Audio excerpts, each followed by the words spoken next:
क्या आपको भी लगता है कि आपको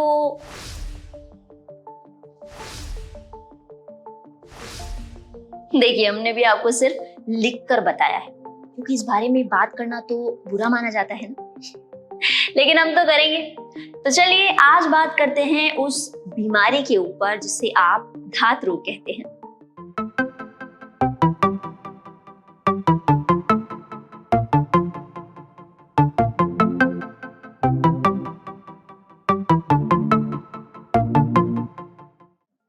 हेलो दोस्तों, आप देख रहे हैं लेट्स टॉक खुलकर। मैं हूं प्रीति। आज का वीडियो शुरू करने से पहले एक जरूरी बात। बहुत सारे लोग कमेंट बॉक्स में आकर ये कहते हैं कि अरे क्या बात कर रही हैं आपकी, ये कोई रोग नहीं है, मैंने तो इसकी दवाई ली है और मैं ठीक भी हुआ हूं। ये ऐसा ही है जैसे पानी के इंजेक्शंस।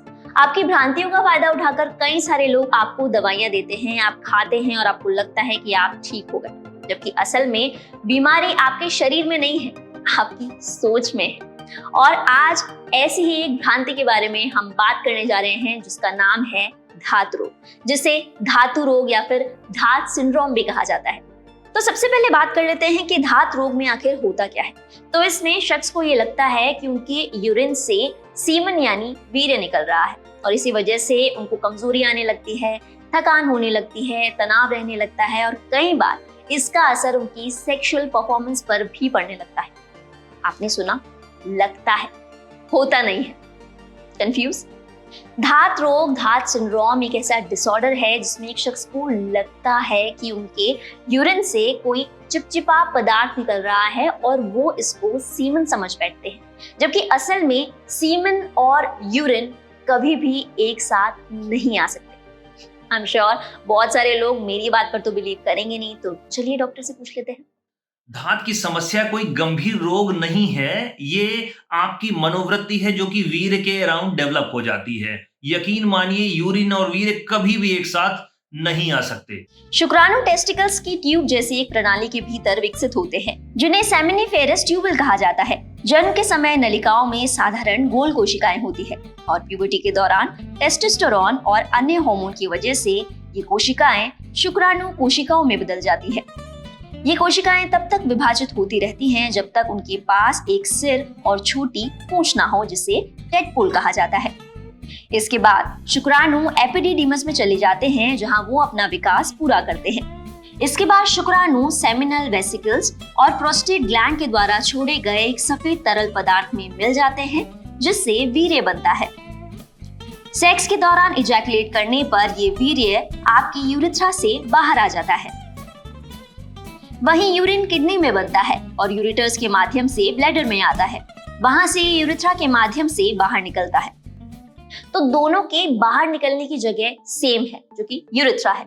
बाकी दोनों की प्रोसेस का एक दूसरे से कोई लेना देना नहीं है।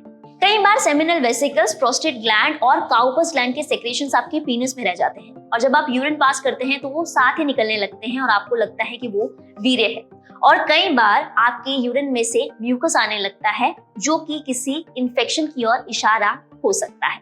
इसी के साथ कई लोग ये कंप्लेन भी करते हैं कि उनकी स्टूल में वीर्य आ रहा है, जबकि वो वीर्य नहीं, म्यूकस होता है। धात सिंड्रोम ज्यादातर एशियाई देशों में पाया जाता है क्योंकि यहाँ के लोग वीर्य को बहुत बड़ा चढ़ाकर देखते हैं और कई सारे मिथ्स उनके दिमाग में घर करते हैं, जैसे कि एक वीर्य की बूंद 100 खून की बूंदों के बराबर है या फिर वीर्य से मर्दाना शक्ति तय की जाती है, वगैरह वगैरह। और यहाँ के लोग इंडियन टॉयलेट यूज करते हैं और इसी वजह से उनका यूरिन और स्टूल पर ज्यादा ध्यान जाता है। हालांकि कई केसेस में ये अच्छी बात भी है क्योंकि ये आपको कई सारे हेल्थ इश्यूज के बारे में बताता है, लेकिन इसके बारे में ओवरथिंक करने से आपको ऐसी प्रॉब्लम्स होती है। तो कहते हैं ना कि आफत थी, जिसने देख लिया वो फंस गया और जिसने नहीं देखा वो बच गया। तो देखिए, आप समझ ही गए होंगे कि धात रोग कोई रोग नहीं है, ये एक डिसऑर्डर है जिसे सिंपल काउंसलिंग के माध्यम से ठीक किया जा सकता है, लेकिन फिर भी इसे गंभीरता से लिया जाना बहुत जरूरी है क्योंकि इसका असर न केवल आपके मानसिक स्वास्थ्य बल्कि कई बार आपके शारीरिक स्वास्थ्य पर भी पड़ने लगता है। तो चलिए अब आपको ले चलते हैं डॉक्टर के पास और उनसे पूछते हैं कि अगर किसी को धात रोग हुआ है तो उस दौरान क्या करना सही है। धात रोग के इलाज की बात करें तो इसमें हम सबसे पहले मरीज की काउंसल करते हैं।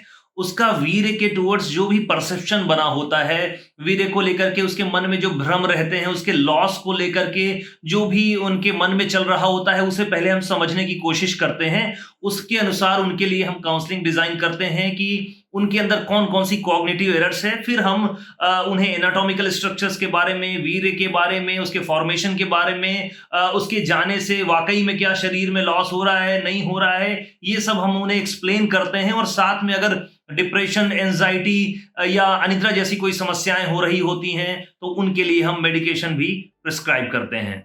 देखिए, साफ सी बात है, अगर आपको अपने यूरिन में कुछ एब्नॉर्मल दिख रहा है तो बेहतर है कि आप जाएं और टेस्ट करा लें। हालांकि थोड़े पैसे लगेंगे, लेकिन आप पूरी तरीके से निश्चिंत हो जाएंगे कि आप हेल्दी हैं। और किसी भी भ्रांति को अपने दिमाग में जगह ना दें। किसी भी शख्स को ये ना बताने दें कि आप बीमार हैं, और वो तो तभी होगा जब आप इस बारे में खुलकर बात करेंगे। दोस्तों, आई एम श्योर इस वीडियो में आपने बहुत कुछ सीखा होगा और आपकी कई सारी भ्रांतियां दूर हुई होगी। अगर ऐसा है तो इस वीडियो को लाइक करना ना भूलें। कमेंट बॉक्स में हमें ये भी बताएं कि आप किन टॉपिक्स पर वीडियोस को देखना चाहते हैं, ताकि हमारा काम आसान हो और वीडियोस आपको पसंद भी आए। और हाँ, अगर अभी तक हमारे चैनल को सब्सक्राइब नहीं किया है तो प्लीज बटन दबा दीजिए। मैं हूँ प्रीति, और अगले हफ्ते आपसे फिर होगी मुलाकात एक ऐसे ही टॉपिक के साथ जिसके बारे में लोग खुलकर बात नहीं करते।